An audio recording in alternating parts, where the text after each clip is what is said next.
con una... Esto que comenzó originalmente con una conversación entre 3 o 4 abogados, no sabía que tendría el nivel de seriedad que estoy viendo con esta tercera entrega, donde hay una cantidad que sobrepasa las 15 o 20 conectadas, lo que significa que el tema llama la atención y eso hasta cierto grado nos hace sentir satisfechos porque se puede hacer un aporte que permite al abogado en ejercicio tener la respuesta a mano o adecuada en momentos en que, como consecuencia del ejercicio, valga el pleonasmo, en este caso le llega un caso determinado a su oficina o a sus manos. Esta es la tercera entrega, porque esto tuvo una primera que fue un viernes, donde no se grababa, donde la única persona que estaba conectada era el doctor Wilson de Sus Tolentino. El viernes pasado se produjo la entrega y hoy, jueves, se va a producir la tercera entrega. Por un tema de estrategia se decidió elegir los jueves porque los viernes por lo regular los abogados están muy cansados, han viajado mucho, han tenido muchas audiencias. Acá. Y a renglón seguido paso a uno de los tantos temas propios del ejercicio de la profesión, específicamente del derecho penal. Todos han tenido la oportunidad de ver, o por lo menos de informarse, leyendo el código, leyendo la prensa ya para el año 2015, para el mes de febrero, cuando se modificó el Código Procesal Penal, que el mismo te establecía y te establece con la modificación, específicamente en el artículo 416, cuando expresa que el recurso de apelación se interpondrá contra la sentencia de condena o absolución. 416. Y el 425 de ese mismo código establece que la Corte conocerá del recurso, la Suprema Corte de Justicia conocerá del recurso de casación contra las decisiones de la Corte de condena o absolución. 1, 2, la que extinguen el proceso, y 3, la que deniegan la extinción o suspensión de la pena. En esas 3 condiciones de la casación y la apelación solamente contra sentencia de condena o absolución. Y ahí viene la gran pregunta: ¿qué hacer contra las decisiones de un tribunal de primer grado que declara la incompetencia, que extingue una acción, ¿no?, que deniega una objeción a un archivo? O sea, ¿cuál ha de ser el recurso que hay que interponerse contra estas decisiones y otras más? Amén de que el código taxativamente señala, de las menciones que acabo de hacer por proceso, cuál es el recurso a interponer. Pues bien, dentro de ese mundo, casi a todos los abogados que ejercen materia penal han tenido la oportunidad de que le llegue un proceso de acción penal privada. Lo estoy dando con el ejemplo para que este asunto se entienda. Y de buenas a primeras apodera el juez de primera instancia de X proceso, ya, para que el asunto se entienda, de un tema de cheque, de ley de cheque. Pero el imputado, a través de su abogado, y en aplicación del artículo 305, presenta un incidente y le prospera ante el juez, y el juez inadmite, o sea, declara inadmisible la acción. Y aquí viene la gran pregunta: ¿cuál es el recurso a interponer? Porque, como originalmente decía, el 416 dice que recurrirá solamente a la sentencia de condena o absolución. No. Y el de casación, que sería el recurso posterior, al margen de lo que es la apelación, habla que se conocerá, la Suprema conocerá la decisión dada por la Corte de absolución o condena, que extinguen el proceso, o aquella que deniegue en este caso la extinción de la pena. Esas 3 condiciones. Entonces, ¿qué hacer? ¿Cuál es el recurso a interponer contra la decisión que el juez dio, que declaró inadmisible el proceso llevado como acción penal privada? ¿Cuál ha de ser? ¿Qué recurso interpongo? Porque el mismo código se encarga de decir de que las decisiones serán recurribles por el recurso taxativamente establecido. Pero resulta que el código no lo establece. Entonces, la Suprema Corte de Justicia, en fecha 31 de julio del año 2019, resolvió ese problema, diciendo que como la decisión que declaró inadmisible la acción penal privada pone fin al proceso, entonces el recurso interpone el recurso de apelación. El recurso de apelación es aquel que se interpone entonces contra aquella sentencia incidental donde el juez declara inadmisible la acción penal privada, o sea, el apoderamiento que usted ha hecho de ese tribunal. Entonces, ustedes se dan cuenta que un cuadro como el que yo acabo de presentarle, no previsto en el código, tiene una solución jurisprudencial. Y ahí que le dijeron en algún momento al doctor Lucho de Jesús Tolentino que el tema ideal para esto que estamos tratando acá, yo entiendo que debe ser soluciones jurisprudenciales a temas conflictivos del proceso penal dominicano. ¿Por qué? Porque no tienen, el código no le da una salida y han tenido la Suprema Corte de Justicia que darle una salida porque, inclusive, aplicando creo que el artículo 29 de la Ley de Organización Judicial, porque en el caso que estamos hablando el procedimiento no está establecido. No es que hay que interpretar el texto, no. Sería en todo caso el artículo 425, no. Aquí está estableciendo el procedimiento. ¿Cuál? Un procedimiento, en este caso diciendo que el recurso a interponer sería el recurso de apelación. Entonces, para los que le van dando seguimiento a esto, si quieren, tomen el Código Procesal Penal y esa anotación deben colocarla en 5 artículos. El 269, el 393, el 396, el 416 y el 425. ¿Y cómo que no? Es la de la Suprema, la sentencia número 248 de fecha 31 de julio del año 2019 y el boletín judicial es 1304 y la decisión es de la segunda sala o lo que es lo mismo, la Cámara Penal de la Suprema Corte de Justicia. En síntesis, el recurso de apelación es el que se interpone contra la sentencia incidental que declara inadmisible acción penal privada. La abogada que ella dijo con la que nos íbamos a reunir. Recurso de apelación. Bien. Porque se lleva bien con los sucesores. Los abogados va a discutir. bien han tenido la oportunidad de el artículo 421 del Código Penal, cuando habla de lo que es la audiencia en ocasión del recurso de apelación,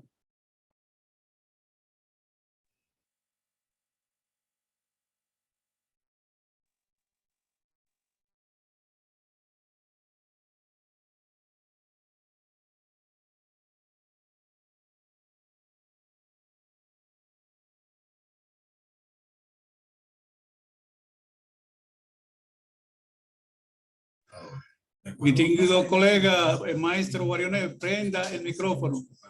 Nuestros archivos PowerPoint son estos.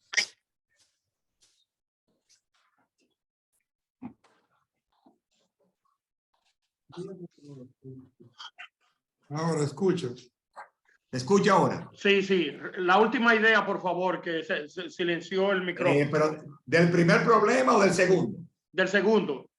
Bien, repito el segundo. Correcto. Bien, una parte querellante actora civil le da una sentencia en primer grado que no le satisface, o sea, no le beneficia, y decide recurrirla en apelación por ante la corte. Pero el día que concurre por ante la corte, no se presenta. Entonces, el artículo 421 del Código Procesal Penal, que establece la forma como se conoce cómo la corte compone, o sea, quiénes deben comparecer, establece unas condiciones, que ustedes lo ven en el artículo 307, sobre lo que, lo que comparecen al juicio, pero en este caso ya en grado de apelación. Cuando el querellante y actor civil no comparece ante la corte a sostener su recurso, ahí lo que se da es un desistimiento tácito por la incomparecencia y por vía de consecuencia se desestima su recurso de apelación. Se produce un desistimiento ante la incomparecencia y a la vez una apelación. Y la gran pregunta es, no previste en el código a una parte que a lo mejor tuvo un accidente y es el abogado de la parte recurrente, de esa parte querellante, que no logró llegar a tiempo a la corte. ¿Cómo resuelve este problema con el cliente? Porque el cliente no va a entender eso, que llegó tarde, ¿no?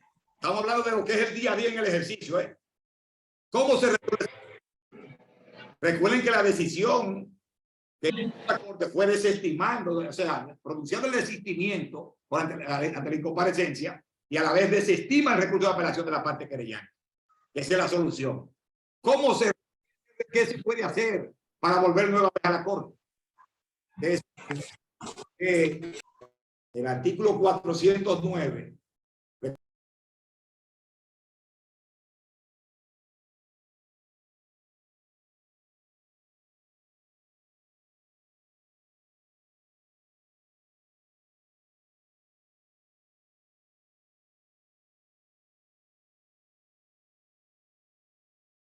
Un momento, Wario, que no sé por qué razón se le está apagando el audio. Un segundito.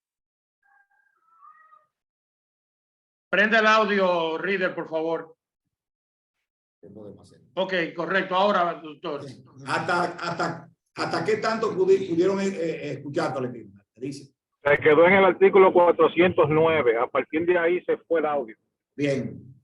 Lo que decía es que si la corte desestima, produce el desistimiento y desestima el recurso de apelación, ¿qué hacer? Porque el cliente no va a entender que el abogado no llega a tiempo a la corte. Y eso hay que resolverlo. No. Entonces, ese artículo 271 que yo mencionaba, el subordinal 2, que habla del desistimiento de la parte querellante, al final dice la decisión que se emita cuando se produce el desistimiento es apelable. Es apelable. ¿Pero qué resulta? El artículo 409 en la parte final establece del recurso de oposición fuera de audiencia que cuando se necesite, cuando una parte no comparece, donde sea necesario en este caso u obligatorio su presencia, creo que lo estoy diciendo con mis palabras, entonces usted podrá hacer uso de un recurso de oposición para establecer las razones por las cuales en este caso se produjo el desistimiento. No pudo llegar a tiempo, ya aterrizándolo en la realidad. Entonces, cuando te pase esto, que tú no llegues a tiempo, especialmente a la corte, a sostener tu recurso de apelación representando a un querellante, el recurso a interponer no es la apelación, aunque haya desistimiento, sino el recurso de oposición que establece el artículo 409 del Código Procesal Penal, y así tú podrás resolver podrás resolver tu problema. Entonces, como existen dos recursos, oposición por el 409 y 271, apelación, esa diferencia fue zanjada por esta sentencia que les voy a mencionar ahora.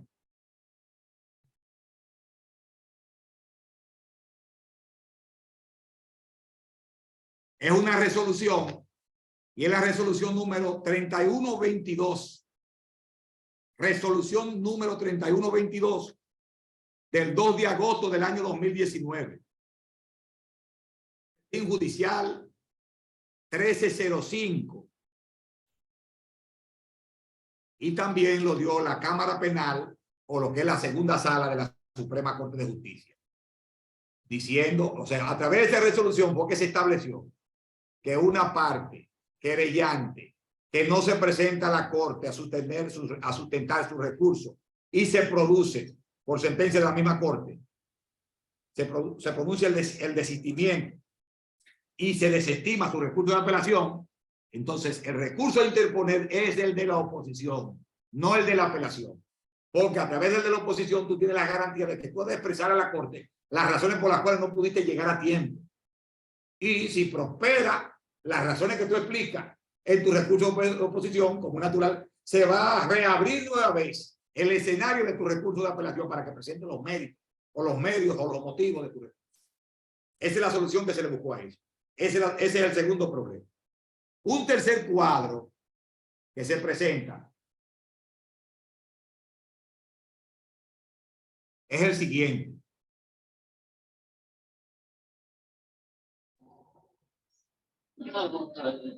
Cuando el querellante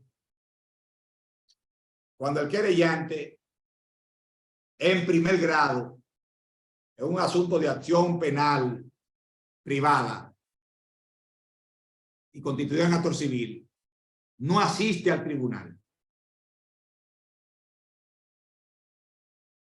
cuando no asiste al tribunal, que se produce también un desistimiento ante la incomparecencia. Perdón, esto es En el escenario siguiente, en un proceso de acción penal privada, el querellante y actor civil no se presenta al juicio. Eso es el día a día de todos los tribunales. Entonces, tú tienes, por un lado, que tú eres actor civil, pero tú eres querellante. Tú tienes dos recursos abiertos. Tú tienes en el 124 el recurso de oposición para establecer las razones por las cuales tú no compareciste. Pero también tú tienes el 271 ordinal 2 que dice que la decisión que se dé en ocasión de un desistimiento es apelable. Ya lo decía hace un rato. Entonces, en ese escenario, dice la Suprema Corte de Justicia que el recurso a interponer es el de la apelación, no la oposición. ¿Por qué? Porque ese tipo de decisión pone fin al proceso. Por vía de consecuencia, es recurrible en apelación. Por aquello de la garantía de que jueces superiores, en este caso, puedan ver las razones a través de tus recursos que te interponen contra una decisión, aún en el caso de dar un desistimiento. O sea, lo que llama el desistimiento tácito ante la incomparecencia. Ante un recurso de apelación que te prevé la norma y también un recurso de oposición, porque tú tienes el híbrido de la doble condición, eres querellante y actor civil. Entonces tú tienes apelación como querellante, pero también tú tienes oposición como actor civil, ¿no? ¿Qué es recurso interponer? Entonces el recurso interponer es la apelación y la decisión que organizó eso es, y ahí va, la sentencia número 9 de fecha 6 de marzo del año 2017. El boletín judicial es el número 276 y también es de la Cámara Penal de la Suprema Corte de Justicia, lo que es lo mismo, la segunda sala. En síntesis, cuando se produce un desistimiento tácito ante el incompareciente del querellante y actor civil en un proceso de acción penal privada, no obstante la norma prevé apelación en tu condición de querellante, desistimiento. Actor civil, artículo 124, también otro desistimiento. El recurso a interponer es la apelación porque dicha decisión pone fin al proceso. Es apelación. Un cuarto cuadro jurídico o una situación que se te puede presentar es que de buenas a primeras te llega un caso de acción penal pública o de acción penal pública a instancia privada. Pero tú te encuentras un ministerio público, como hay muchos, yo sé que muchos hacen esto, que es negligente o está muy cargado de trabajo. Y para tú hacer que él dé un paso positivo en el proceso de investigación, hay que dar mucho viaje a ese despacho. Pero tú insistes tanto que al final él presenta la acusación, pero también se mantiene descuidado. Ustedes saben que el código permite que el querellante también acuse, ¿no? Por eso es que cuando creo que el 296 o 228 dice que el querellante puede acusar de manera paralela o se adhiere a la acusación del ministerio. Lo estoy diciendo con mis palabras, no estoy yendo ni siquiera al código. Se presenta la acusación, supone que eso va a dar lugar a que se conozca una audiencia preliminar y así se pueda ver la suficiencia de la acusación, la calidad de la prueba y la calificación jurídica de esa tarea que fue la investigación. Pero que resulta en ese caso, el querellante también presenta una acusación. El Ministerio Público, ya habiendo enviado a juicio al imputado porque se acogió una de las dos acusaciones, lo voy a explicar dentro de un rato. Ya en el juicio también el Ministerio Público se muestra medio mojigato, no tiene como las habilidades. O sea, quiere como que o hay alguna componente o no tiene la habilidad suficiente y el caso existe la posibilidad de que se caiga.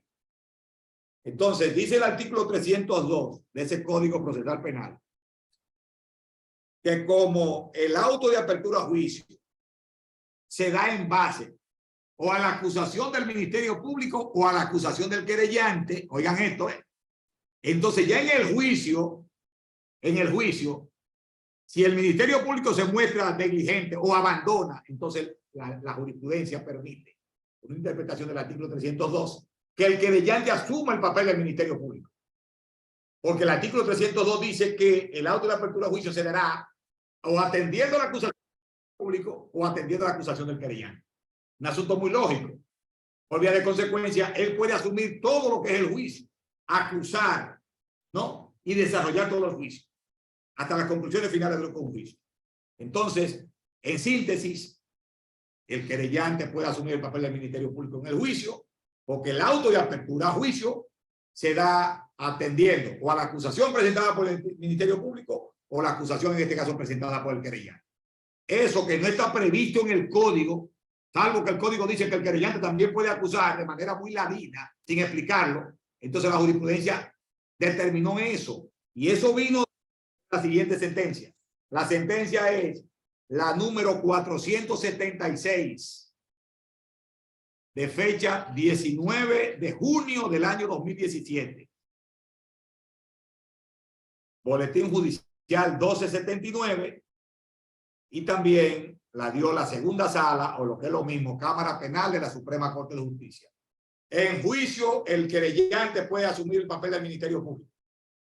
Y si cuando usted lee el auto de apertura a juicio dice que la acusación que se acogió fuera del querellante, con mayor razón. Aquí viene un tema que lo heredamos nosotros del viejo Código de Procedimiento Criminal. Y también está previsto en más de una disposición en el Código Procesal Penal. Ustedes saben que cuando se presenta una acusación, eso lleva una calificación jurídica, ¿no? Entonces, tanto el Código como la jurisprudencia se han encargado de decir, el Código por un lado dice de que el juez de fondo es el verdadero calificador de los hechos.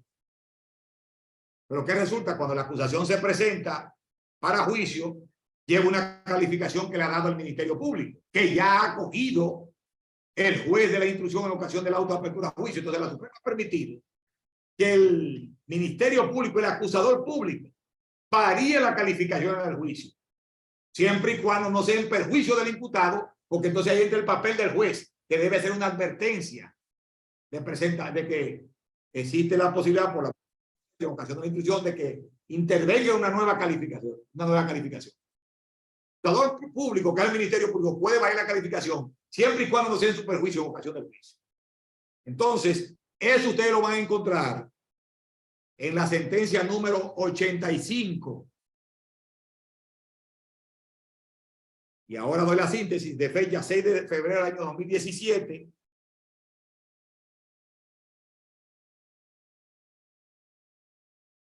Boletín Judicial 1275.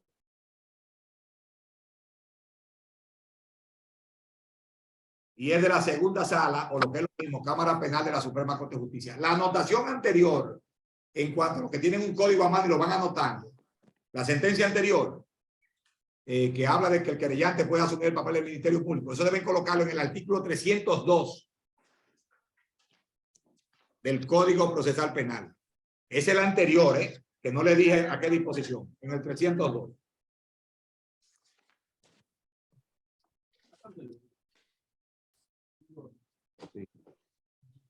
Y esta que acabamos de decir ahora, lo van a colocar en el artículo 321, el tema de la calificación. Artículo 321 del Código Procesal Penal. No sé si recuerdan que el viernes anterior, aquí se mencionó una sentencia medio parecida, que establece que cuando, como consecuencia de la intrusión del juicio, existe la posibilidad, por los eventos que se desarrollan, de presentarse una nueva calificación, pero resulta que la calificación lleva una menor pena que la que originalmente le dio el Ministerio Público, que fue advertida o admitida en el auto de apertura a juicio, aunque el juez no le advierta al imputado de que hay una variación de la calificación, no hay violación al derecho de defensa, porque la pena de la nueva calificación es menor a la que tendría por la pena por la calificación originalmente colocada. Te lo estoy mencionando porque eso lo dijimos el viernes. Ahora estamos hablando de otra donde el acusador público, el Ministerio Público en este caso, puede hacer una variación, pero de menor pena. Bien, entonces, esto último decía yo que deben colocar en el artículo 321 de ese Código Procesal Penal.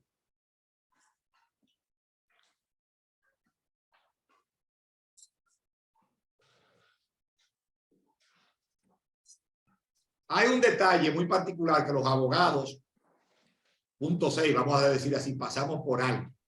Y lo decíamos originalmente en el primer viernes que se agotó este asunto. Ustedes saben, para los que les gusta mucho el cine, como yo, que siempre se habla en materia de droga de un agente encubierto.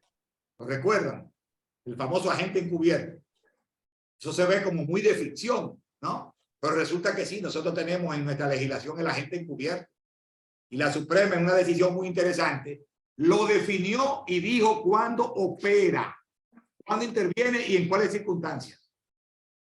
El agente encubierto nuestro, usted lo va a encontrar en el artículo 372 del Código Procesal Penal, el agente encubierto, o lo que es lo mismo, bajo reserva de identidad. Y la decisión mediante la cual la Suprema Corte de Justicia lo definió como criterio, como concepto, y en qué circunstancias el organismo que lleva la investigación, dígase el Ministerio Público o la policía, lo puede utilizar, en qué circunstancias, usted lo va a encontrar con todos los detalles en la sentencia número 432 de fecha 5 de junio del año 2017. El boletín judicial es el 1279 y también lo digo la Cámara Penal, esa sentencia, la Cámara Penal de la Suprema Corte de Justicia. Agente encubierto, concepto y en cuáles circunstancias en este caso aplica. Que no es más que la gente bajo identidad de reserva o con una identidad bajo reserva. Séptimo cuadro jurídico o situación que se te puede presentar como abogado. Hace ya mucho tiempo que yo escuché o leí que la Suprema Corte de Justicia había dicho o dijo: no basta en ocasión de un recurso de casación de que usted alegue un medio de casación. No basta con que usted diga violación al derecho de defensa y lo deja hasta ahí y no lo define, sino que hay que desarrollar. Y la sanción de un medio presentado sin desarrollar es la inadmisibilidad. Digo esto como colorario. Ahora voy al caso. ¿Qué resulta? Muchos abogados acostumbran a preparar un recurso de apelación. Se circunscriben solamente a mencionar artículos, a mencionar principios de derecho, violación al principio de contradicción, moralidad, concentración del juicio y así por el estilo, pero no lo aterrizan. No le dicen nada a la Corte de Apelación en ocasión de su recurso. Es como decir, presentar un medio sin desarrollarlo. Es prácticamente lo mismo.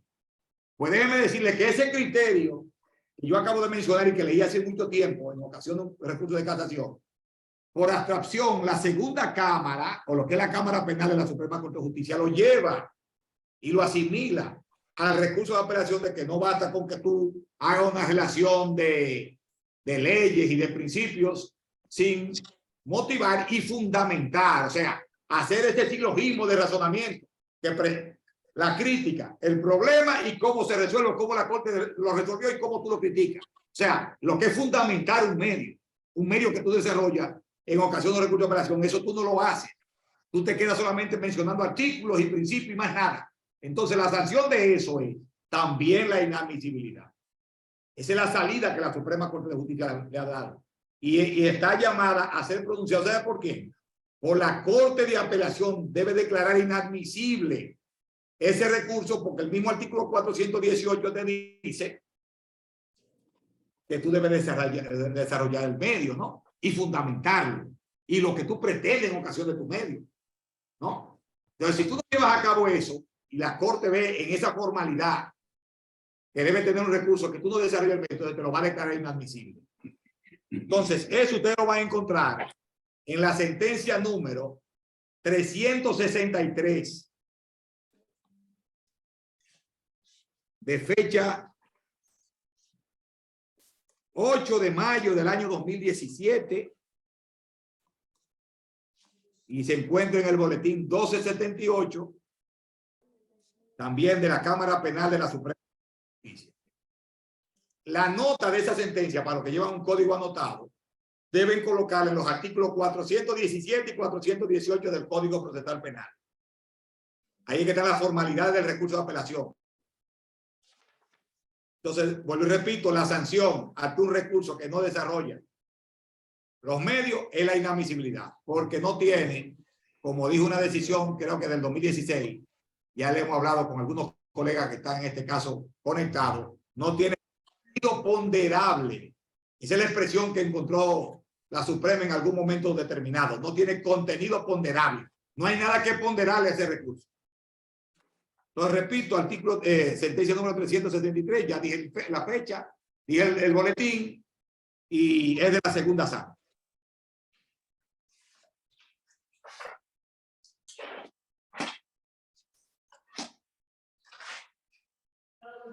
Ustedes saben que la ley 10-15 modificó 106 artículos del Código Procesal Penal. Le quitó a la Suprema la facultad de conocer un recurso de casación contra una decisión que extingue el proceso dada por un tribunal de primer grado. No sé si lo recuerdan, que un tribunal te extinguía y tú te ibas derecho a la Suprema Corte de Justicia en casación. Los abogados que están en el ejercicio actualmente, eso ya lo que estamos hablando del día a día. O sea, que se presume que deben saberlo. Solamente estamos tratando de aclarar a aquellos que tienen menos ejercicio. Repito, la ley 10-15 le eliminó a la Suprema Corte de Justicia la facultad de conocer en casación ese recurso interpuesto contra una sentencia de primer grado que extingue el proceso. Y eso se instauró como, además de la ley 10-15, cuando la Suprema, para enero o febrero del año 2016, en ocasión de la promulgación de esa ley, organizó la interposición del recurso de apelación por algo que yo decía el viernes pasado, cuando el artículo 425 dice que la Suprema Corte de Justicia serán recurribles en casación, las decisiones de la Corte de absolución o condena que pone fin al proceso, entonces la Suprema dice, bueno, pero si pone fin al proceso y es de la Corte la decisión, se supone que fue porque se conoció en ocasión de un recurso de apelación en la Corte, ¿no? Porque vino una sentencia de primer grado. Entonces, haciendo esta interpretación es que la Suprema Corte de Justicia, no. Si la decisión es de primer grado, entonces el recurso adecuado es el de la apelación contra la decisión que extingue el proceso. Y si es de su voluntad y no está de acuerdo con la decisión de la Corte, entonces usted recurre en casación. Tenga razón de ser, ese es el artículo 425 de que se recurrirá en casación aquella decisión de la Corte que extinguen el proceso en segunda oportunidad, ¿no? Cuando dice condena o absolución, que extinguen el proceso, el procedimiento, o que deniegan la extinción o suspensión de la pena, en estas tres condiciones. Por eso es que la decisión que extingue el proceso es recurrible en apelación cuando lo da un tribunal de primer grado. Entonces, esas aclaraciones ustedes las van a encontrar en una decisión muy interesante donde explican las razones tanto de la convención como de varios países, de la Constitución, en la decisión número 271, sentencia número 271, de fecha 10 de abril del año 2017. Y el boletín es el 1277. Lo dio también la Cámara Penal de la Suprema Corte de Justicia. La interpretación es que la ley 10-15 le eliminó la facultad a la Suprema Corte de Justicia de conocer en casación como corte el recurso de casación interpuesto con una sentencia de primer grado que extingue el proceso. Esas decisiones son recurribles en apelación. Esa es la aclaración. Entonces, esa nota ustedes deben colocarlo en el artículo 425 del Código Procesal Penal. Ahí deben colocarlo. Para lo que lo van haciendo como anotación en el código. Artículo 425. Y que se ampara la decisión también en el artículo 149, ordinal 3 de la Constitución de la República.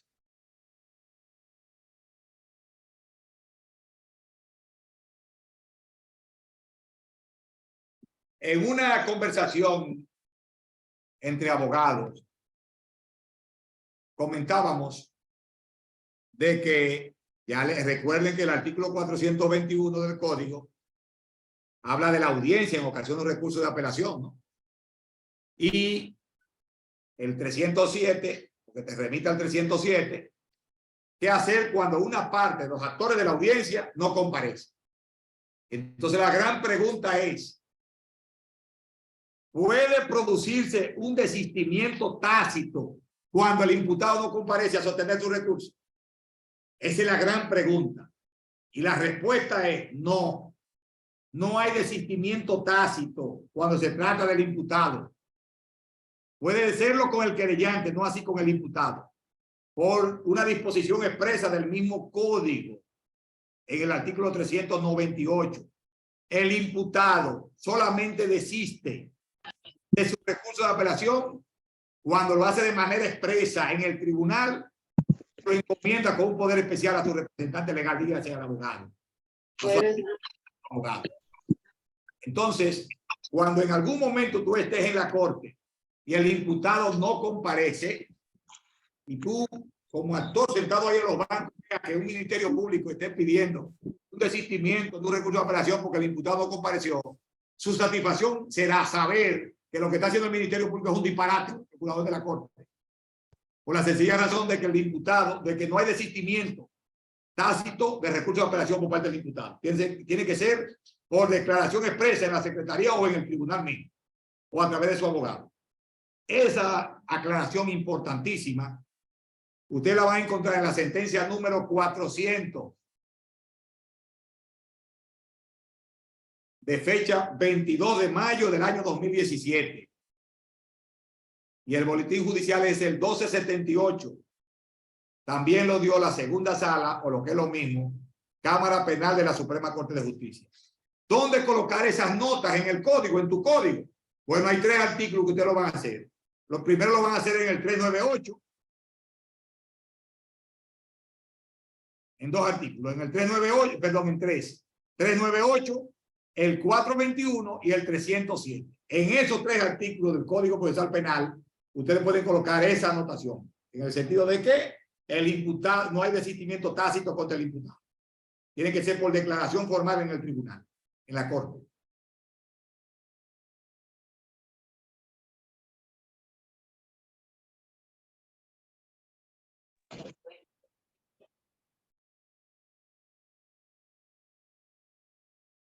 Oigan esta situación que también se presenta. De buena a primera, hay una corte apoderada de un recurso de apelación. Y la corte, analizando lo que es la papelería que le envían de primer grado, nota en el acta de audiencia y en la sentencia las declaraciones de un testigo que a lo mejor sirvió de fundamento para establecer condena. Y la corte hace una valoración del testimonio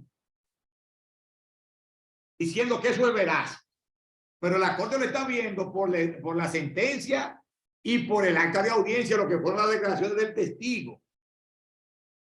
Entonces, ¿qué ha sucedido? Que la corte se ha excedido por la sencilla razón de que al haberlo hecho así, violó el principio de inmediación.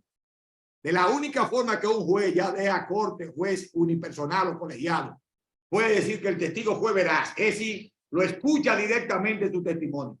Entonces la Suprema Corte de Justicia ha dicho que la Corte, al valorar ese recurso de apelación, lo que cometió fue un exceso en lo que son sus funciones.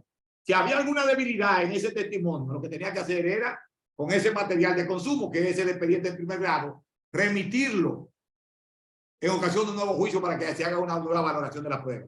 Si decidía revocar la decisión, porque también el juicio de valor puede decir que el testigo es mendaz, o sea que mintió, y darle entrada al recurso de apelación de la persona condenada, y por vía de consecuencia ordenar el nuevo juicio para que se haga una nueva valoración de la prueba. Si la Corte lo hace así también, que dice que fue mendaz, ¿no? Entonces, también se excede, porque no tuvo, desaprobó, no utilizó lo que es el principio de inmediación, no tuvo la conexión directa con el testimonio de ese personaje que en un momento determinado fue un testigo del juicio.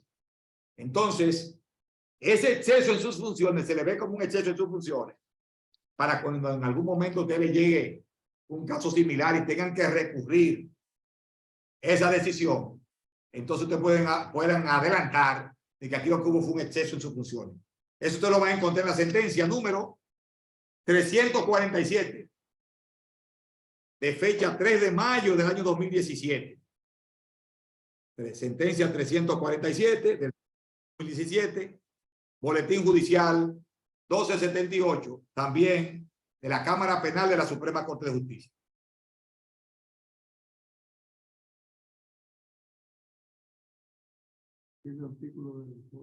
Eso ustedes lo van a anotar en el artículo 421 también del Código Procesal Penal.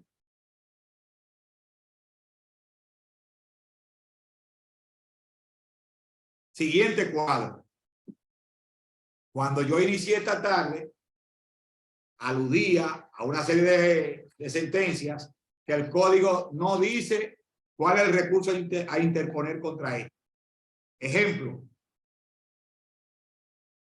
un juez se declara incompetente. ¿Qué recurso interponer contra esa sentencia? Búsquenlo en el código, no lo van a encontrar.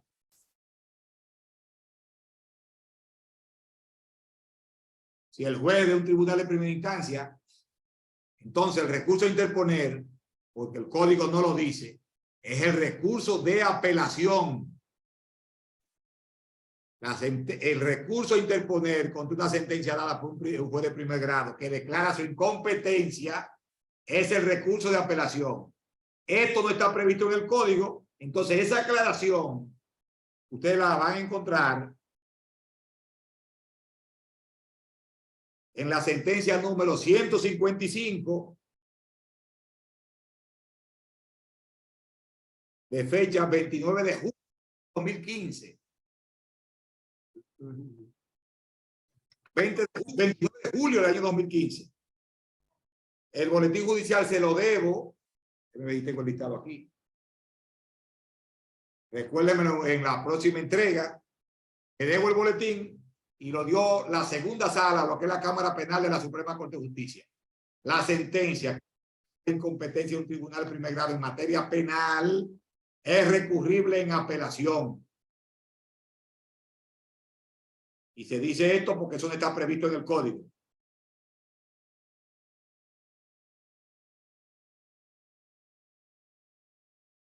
¿Dónde van a colocar esas notas? Lo van a hacer en 3 artículos del código, en 4 artículos del Código Procesal Penal. 425, 406, 417. Dije 3 artículos, 416, 417 y 425, perdón. En esos 3 va esa nota, va esa anotación jurisprudencial. El boletín se lo debo.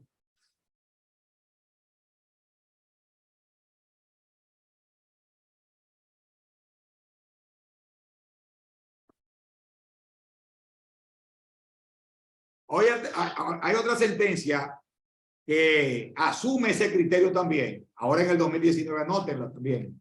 Es importante. La sentencia es la número 783 del 31 de julio del año 2019. Boletín judicial número 1304 y es de la Cámara Penal de la Suprema Corte de Justicia. Ya más reciente, 4 años después se mantiene el criterio. La sentencia que declara incompetencia de un tribunal de primer grado es recurrible en apelación. Punto. No previsto en el código. Segunda sala o Cámara Penal de la Suprema Corte de Justicia.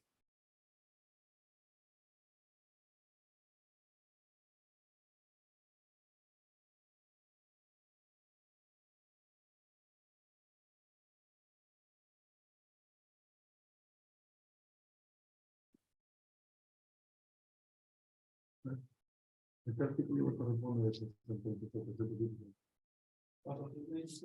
Sí, es correcto. Es correcto. Igual que la anterior. Sí, es correcto.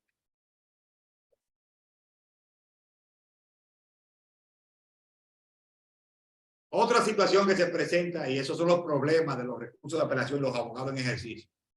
Resulta que ese artículo 418 del Código Procesal Penal establece qué pueden hacer las partes en ocasión de un recurso. Yo le decía que siempre y cuando no sea para establecer un vicio de procedimiento que usted enarbola en ocasión de un medio, partiendo de los medios previstos en el artículo 417, siempre y cuando no sea en ese cuadro de la vida o de los procesos donde tú puedes asumir pruebas, o sea, producir pruebas en grado de apelación para demostrar un vicio o una insuficiencia, en otras circunstancias, las partes no pueden aportar pruebas.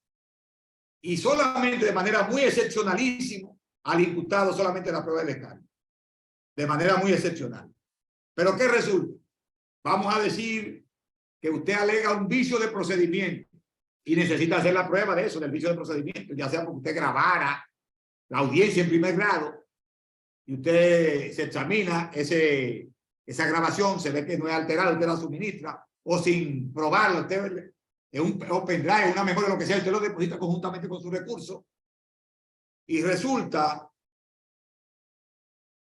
más otras pruebas, a lo mejor una declaración jurada de 7 personas que estuvieron allí, estableció que se desarrolló un procesal que viola, que produjo indefensión, tenía que hacer la prueba de eso, ¿no? Que no son pruebas, sino pruebas de los defectos del proceso. Entonces, cuando se oferta prueba en ocasión de su instancia que contiene el recurso y usted la pretende producir en la Corte, dice la Suprema Corte de Justicia que la Corte está obligada en ocasión de la resolución que le admite el recurso también decidir con relación a la admisión de la prueba, aunque vayan anexas a la instancia, interpretando como natural la parte final del artículo 418 de ese Código Procesal Penal. Muchas cortes no lo hacen, pero eso usted lo va a encontrar en una decisión del año 2017, donde tasativamente la segunda sala de la Suprema Corte de Justicia establece que si se ha de ofertar prueba y la Corte la admite, la decisión, o sea, debe hacerlo contar la Corte, además de que te admite el recurso, debe hacer contar que se admiten también las pruebas. Y eso es importante tenerlo pendiente para aquellos abogados que son muy avesados, muy hábiles, que de buenas a primeras están en la parte contraria, le ha ido bien en ocasión del juicio, y resulta que una parte produce una apelación, se la admiten, llevó pruebas, pero la Corte no se pronunció con relación a la admisibilidad.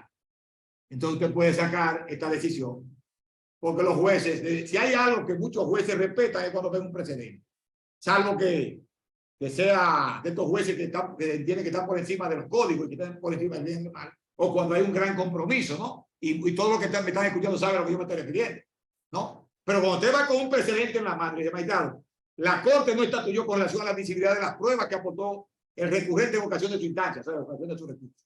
O bien, de consecuencia, usted no la puede producir aquí.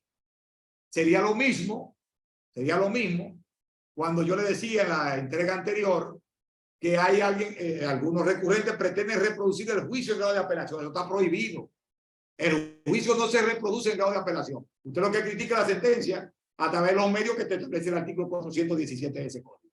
Entonces, en síntesis, para que esto se entienda, cuando en ocasión del recurso de apelación usted oferta pruebas, la Corte debe, en la resolución de admisión del recurso, también referirse a la admisión de las pruebas. Eso usted lo va a encontrar en la sentencia número 193 del 22 de marzo del año 2017. El boletín es el 1276 y también es de la Cámara Penal de la Suprema Corte de Justicia. ¿En cuáles artículos debes colocar estas notas en tu código? En lo siguiente. En el 418 y en el 420 del Código Procesal Penal. En esos dos artículos, en el 418 y el 420 del Código. Ahí debes hacer contar ese detalle que se acaba de dar.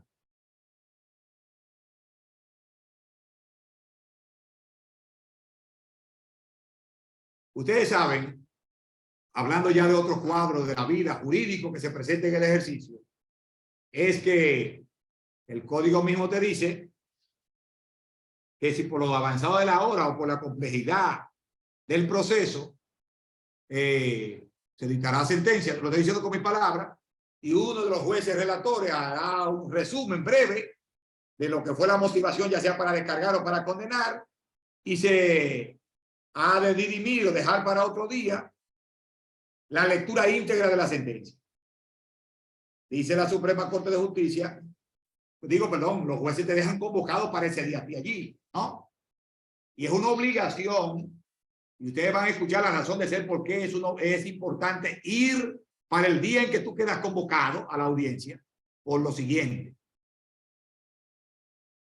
Cuando a ti se te deja convocado para que estés presente en la lectura íntegra de la sentencia y en el expediente, el día que se leyó, se determina que la sentencia estaba lista para entregarla, o sea, para que tú la retiraras, lo que se llama el complemento de la notificación de la sentencia con la entrega física del documento, ¿no?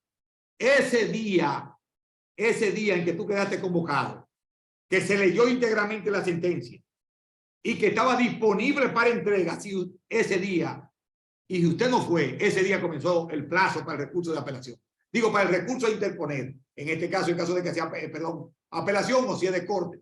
Apelación si es de primer grado o de casación en caso de que sea ese recurso a nivel de corte. Cuando el día que quedas convocado, si la decisión estaba para entrega y las pruebas existen en el expediente, ese día comienza el plazo del recurso de apelación, o sea, lo que es la notificación de la decisión. Usted quedó convocado y hay prueba de que la sentencia estaba para entrega. Eso es lo que dice la Suprema Corte de Justicia. O sea que no se hagan los chivos locos ni los rusos cuando quedan convocados y no van, o que el cliente no va. Que muchas veces la sentencia no está para entrega, porque es un vicio y también el tribunal a veces disloca al abogado y te ponen, no, que es para el día tal o es para el día tal. Pero el día que tú quedas convocado no debes de ir, porque dice la Suprema que si estaban dadas las condiciones de que la sentencia se podía entregar y tú no fuiste el día de la lectura íntegra, el plazo comenzó ese día. Y ahí pudiera venir un dolor de cabeza. Esa aclaración que está en el artículo 335, o sea, que parte del artículo 335 del Código Procesal Penal, es importante para el ejercicio, porque fácilmente se te puede pasar un plazo. Entonces, esa aclaración está en la sentencia número 679 de fecha 12 de julio del año 2019 y el boletín judicial es el 1304. Sentencia número 679 del 12 de julio del año 2019, boletín judicial 1304, también de la Cámara Penal de la Suprema Corte de Justicia. Y esa nota, a los que llevan nota en los códigos, deben colocársela al artículo 335. Y en síntesis lo siguiente: una vez quedes convocado como consecuencia de darse una sentencia con la lectura breve y una explicación sencilla que el código te establece que da un juez y te dejan convocado para la lectura íntegra, no deje de ir. Si se determina que la sentencia estaba lista para entregarla ese mismo día, a partir de ahí comienza el plazo, a correr el plazo.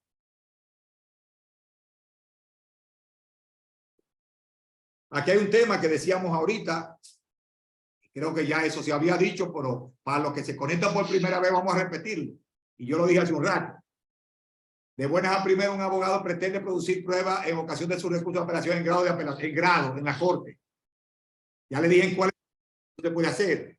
Pero usted pretender de que escuchar un testigo, que lo escucharon en primer grado, y usted lo lleva a la corte partiendo de un criterio muy usado en materia de casación, de naturalización del testimonio. O sea, no se le dio el verdadero alcance. Entonces, la corte te va a decir, no, Ese artículo 418 dice en qué circunstancias se produce una prueba en grado de apelación ante la insuficiencia de los registros o de la misma sentencia y de manera muy excepcional prueba de descargo para el imputado. Entonces, ¿por qué? Porque el grado, el juicio no se repite en grado de apelación. Esa es la expresión que da la Suprema Corte de Justicia. No se repite el juicio en grado de apelación. O sea, la Corte está obligada a rechazarte la solicitud de escuchar a un testigo que ya fue escuchado primero. Porque los registros son suficientes. O sea, no hay una insuficiencia. Eso lo van a anotar en el artículo 418 y la sentencia es la número 399, o sea, 399, de fecha 22 de mayo del año 2017. Y el boletín judicial es el 1278.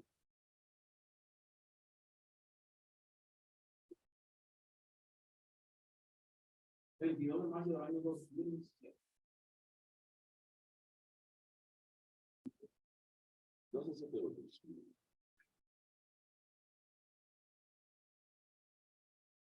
Ustedes recuerdan en la entrega anterior, esto para los que se conectan por primera vez, voy a repetirlo, porque es muy interesante, sumamente interesante. Tú estás en una audiencia preliminar, eres abogado de la parte querellante y actor civil, se trata de un homicidio, de un robo, una infracción, un tipo donde hay, donde existe la posibilidad de que haya víctimas, para que se entienda en términos generales. Se da auto de apertura a juicio, se admite la constitución de actor civil y querellante, pero cuando se digita el auto, se le olvidó al secretario y al juez en la revisión colocarlo en el dispositivo, pero el juez lo dijo oralmente en audiencia. ¿Cómo se resuelve eso? Esa es la gran pregunta, ¿cómo lo resuelve? Dice la Suprema Corte de Justicia que como se trata de una omisión, usted lo resuelve a través del artículo 305, que son las excepciones e incidentes del juicio, probando con el acta en la mano, ¿no? El acta de audiencia de que real y efectivamente, más su constitución y acto civil, la fecha en que se la recibieron, Galía, o sea, te la recibieron en instrucción. Entonces, con eso usted prueba, por el 305, ya en el juicio, de que se trató de una omisión y el juez está obligado, y lleva la razón, a admitirlo a usted como querellante actor civil porque se trató de una omisión. Yo le decía en la oportunidad anterior, quiero que lo anoten ahora para los nuevos, que eso está aclarado en la sentencia número 756 de fecha 31 de julio del año 2019. Y el boletín, al igual que el anterior, es del 1304.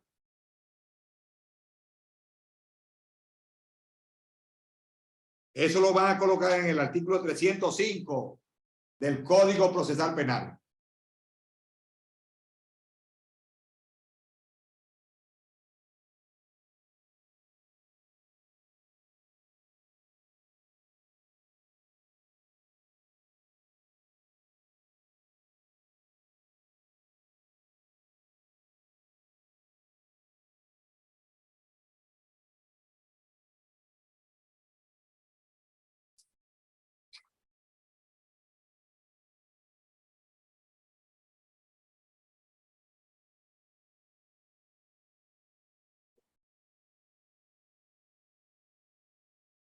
Por último, vamos a dar esta decisión para que haya oportunidad de hacer preguntas. Este es el cuadro número 22 que se presenta.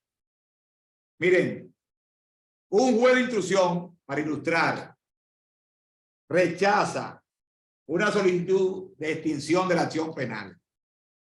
Una solicitud de extinción de la acción penal, el juez de la instrucción la plantea a la defensa, la rechaza. La defensa, no conforme con la decisión, la recurre en apelación. Mira, La Corte es que confirma la decisión. La Corte confirma la decisión y rechaza, manteniendo la decisión del juez de la instrucción. Y usted, empecinado, decide, no, pero yo no tengo por qué pararme aquí, yo voy a recurrir en casación la decisión de la Corte, que a la vez me rechazó mi recurso de apelación y confirmó la sentencia que negó la solicitud de extinción de la acción penal. Entonces la Suprema Corte de Justicia le va a decir a ustedes, mire, esa decisión que dio la Corte y que a la vez estaba confirmando una que había dado instrucción, no ser de las que estiguen el proceso, es inadmisible, es irrecurrible en casación. Entonces el criterio es la decisión que da la Corte de Apelación en un recurso de apelación interpuesto contra una sentencia o resolución o decisión que da el juez de la instrucción que niega la solicitud de extinción, es irrecurrible en casación porque no pone fin al proceso. Recuerden que el recurso de casación es contra decisiones que reúnan 3 condiciones. Ya usted lo va a encontrar, y lo he dicho muchas veces, en el artículo 425. Como no pone fin al proceso, es irrecurrible en casación. Eso usted lo va a encontrar porque es una resolución en razón de que declara inadmisible en la 2159 de fecha 2019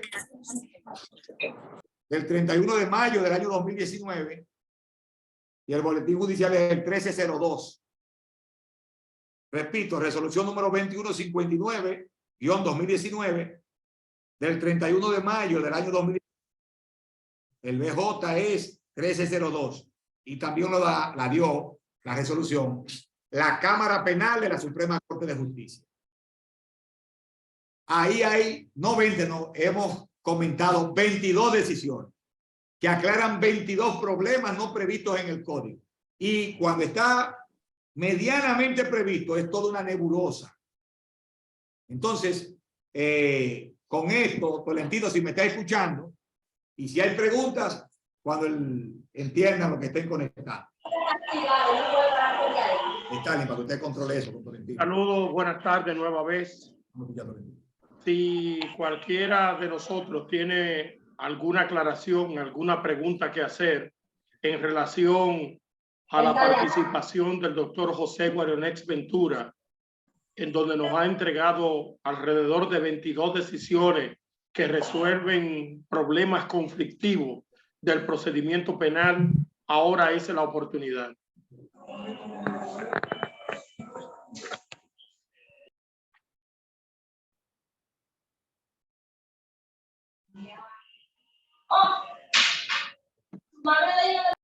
Adelante, adelante. Pueden hacer la pregunta. Vamos a aclarar las dudas. Buenas tardes. Buenas tardes. Daniel Santillán, licenciado Daniel Santillán. Perdón. Daniel, Bien. te escuchamos.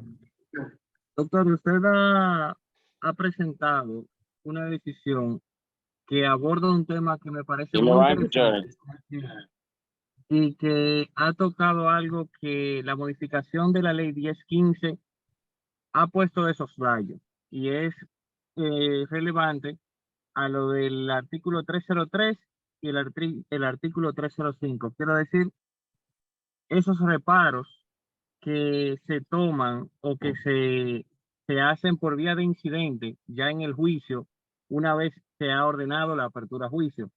No obstante, me interesaría que usted me pudiera profundizar un poquito en la parte de, por ejemplo, qué tipo de decisiones o qué exactamente se puede requerir para hacer ese reparo como incidente en el juicio. Quiero decir, si bien hay algunas jurisprudencias que indican que y tienen esa contrariedad de si se debe apelar o no, o qué parte se debe apelar una vez se ha ordenado la apertura a juicio.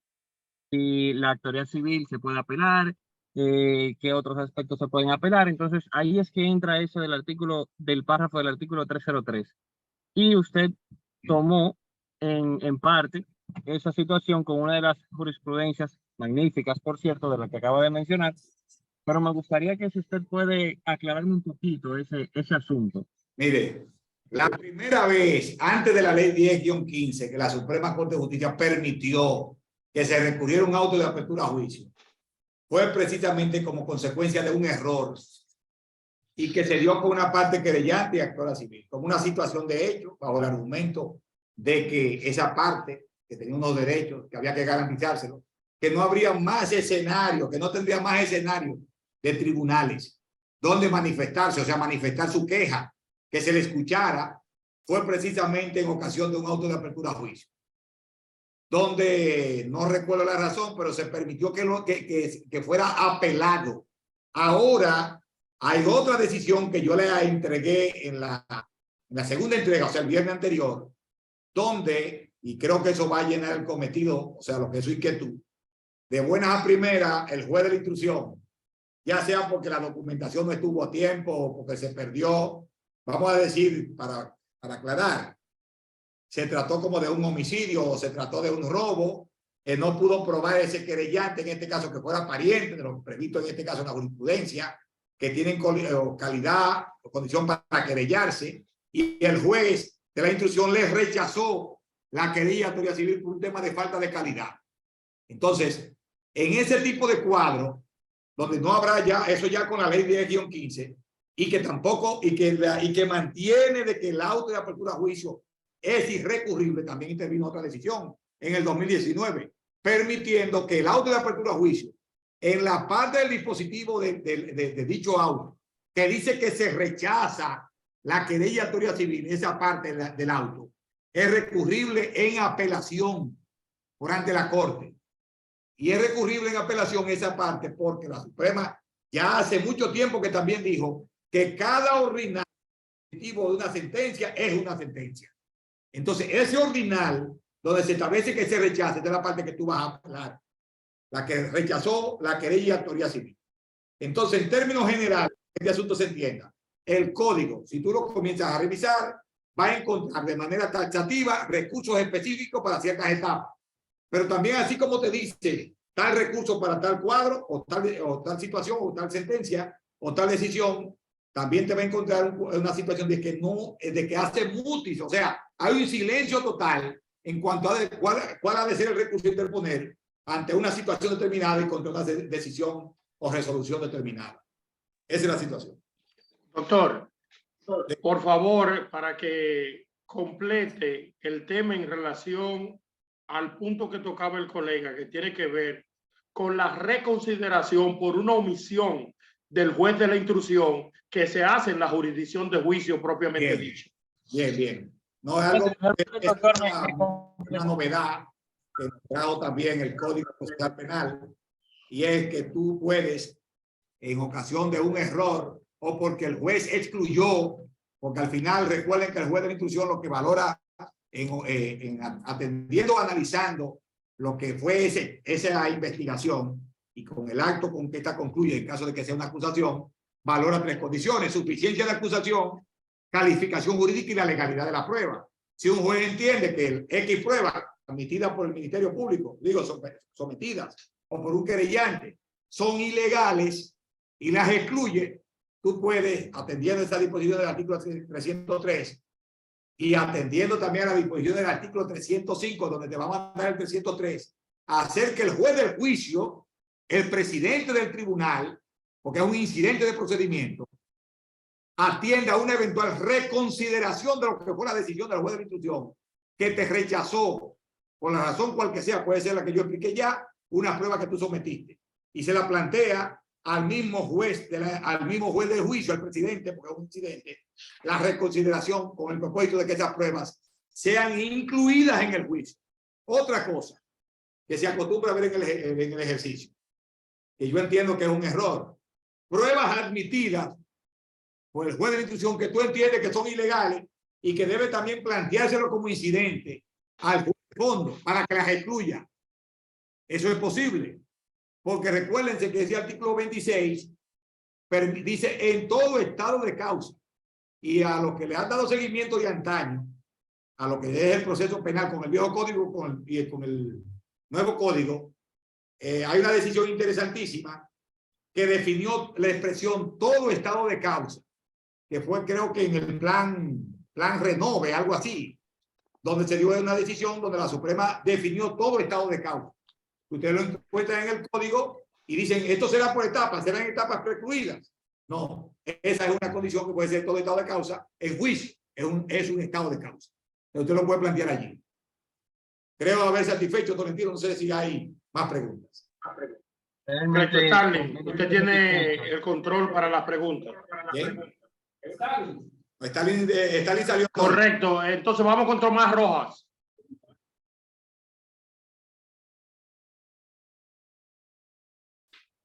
Tomás Rojas. Buenas. Prenda su micrófono. ¿Me escucha ahora? Sí, perfectamente. Tomás Rojas, sí. Dime, Tomás. Le Buenas escuchamos. tardes. Buenas tardes a mi querido amigo y por qué no mi hermano y mi profesor, José Guarioné Ventura Martínez. Y Bien. con él saludo a los demás colegas presentes y a las colegas. Doctor, tengo una confusión que me quedé cuando usted explicó. Creo que el desistimiento de la parte basado en el artículo 271 del Código Procesal Penal Dominicano. A ver si me hace una aclaración cuando se refirió a la parte, no sé si se refirió a la parte del actor civil querellante conjuntamente con el abogado, o sea, como que no entendí si estaba la parte completa, incluyendo los abogados que lo representan. Aparentemente te estás refiriendo a un tercer cuadro que se da. Y es cuando el querellante no asiste a la audiencia. No, tengo la cámara para allá. Exactamente. Se refiere a ese, entonces tú tienes, si es querellante, actor civil y actor civil, que es un híbrido que nosotros nos inventamos los abogados antes de la modificación del código y ahora con el código, con la modificación. Que el querellante actor civil en esa doble cualidad es un caso de acción penal privada, no comparece a la audiencia a sostener su acción, o sea, el impulso del proceso que tiene, el impulso del proceso que él tiene. Entonces, el recurso a interponer es el de la apelación, no tanto el tener apelación por el 271, que es un desistimiento del querellante, y tener 124 en cuanto a lo que es la acción civil, la actuación civil, que le permite un eventual recurso de oposición. Como esa decisión pone fin al proceso, el recurso interpone. Entonces, Sí. eso. Pero por favor, a los colegas que vamos a hacer silencio para poder escuchar la respuesta, porque si hablamos todos juntos no nos vamos a entender.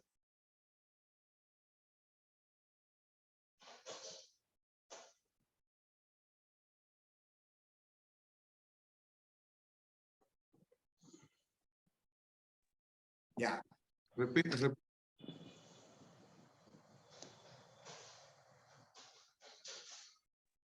Decía que el recurso a interponer es la apelación. Y la sentencia que aclara ese detalle es la sentencia número 9 de fecha 6 de marzo del año 2017. Sí, pero eso es, doctor, cuando usted se refirió al artículo 31 en el caso de la acción privada, acción pública, ¿no es verdad? Ya dije que eso es un caso de acción privada. Ajá, acción pero penal privada, artículo 356 siguiente. sí, pero hay un punto que usted se refirió antes a eso, el artículo 271 con relación al desistimiento. Ese es el caso. Es que el artículo 271, ordinal 2, habla del desistimiento del querellante. Ah, ok. Entonces, ante una apelación, porque dice ese mismo artículo al final, la decisión que se tome es apelable. ¿Entiendes? Al decir Sí. apelable, el código te está diciendo cuál es el recurso a interponer. Por poner fin al proceso es, y existir también oposición, entonces se entendió que el recurso. Y si una de las partes no asiste, se ve como un abandono de la... Reservado al querellante, eso es lo que estamos hablando ahora. Ok. Pues muchas gracias, doctor. Siempre. ¿Otra pregunta o inquietud? Cualquier otra pregunta o inquietud, Adelante. estamos en los minutos finales. Esta es su oportunidad. Sí, yo quería. Hay una pregunta que el hermano Wilson quiere hacer. De manera presencial está aquí. De manera presencial. El licenciado Wilson. Adelante. Ya quiero librarme de esa cosa. Sí, buenas noches. Yo quería que me abundara un poquito más, hermano Guarioné, con respecto a lo que usted dijo, que cuál era lo que hacía el juez de la instrucción, que revisaba la calificación jurídica y qué otra cosa usted mencionó de los tres aspectos fundamentales. Lo que yo decía es, y mantengo, y ese es el criterio en doctrina y en jurisprudencia, y lo que se subsume por todas esas disposiciones que velan o contemplan lo que es la etapa intermedia, que la función del juez de la instrucción en ocasión de la audiencia preliminar, al valorar el acto conclusivo de la acusación, es determinar nada más que la acusación sea suficiente, o sea, que sea completa, que no haya dejado ningún detalle en particular suelto, porque de eso que estamos diciendo ahora, recuerden que cuando la acusación no tiene todos los detalles, eso es una violación al derecho de defensa del imputado porque no puede articular defensa. De ahí el tema de la precisión de la imputación, y de hecho, en eso. Segundo detalle, la legalidad de las pruebas, que estas ya han sido levantadas las evidencias de manera legal. Y tercero, que a esos hechos que están allí, tú los llevas a la ley y determina en la norma penal cuáles serían las disposiciones violadas o presumiblemente violadas, o de la cual se le imputa en este caso al investigado, al imputado. Hay una palabra que a mí no me gusta emplear, la palabra subsumir, que es del nuevo cuño. Eso no es más que la doctrina española, penal española, procesal penal española, pero a mí me gusta identificar o encajar en la norma. Entonces, esa es la obligación del juez. Si hay otra persona que tiene una pregunta, esta es la oportunidad. Tomás Rojas tiene la mano levantada. Sí. No, ya él hizo uso de la palabra. Hay que quitarlo. Bueno, si no hay más preguntas, solo nos resta agradecer el tiempo de cada uno de ustedes. Creo que lo que estamos haciendo contribuye al ejercicio profesional del día a día de cada uno de los togados que se han dado cita.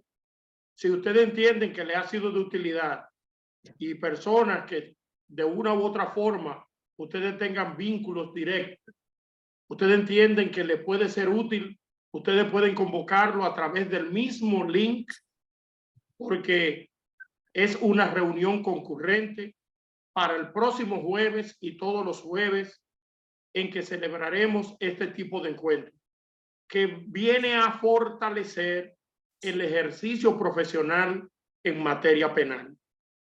Así que los espero el próximo jueves con 20 decisiones que resuelven temas conflictivos del proceso penal. Muy buenas noches a todos. Gracias, doctor. Buenas noches.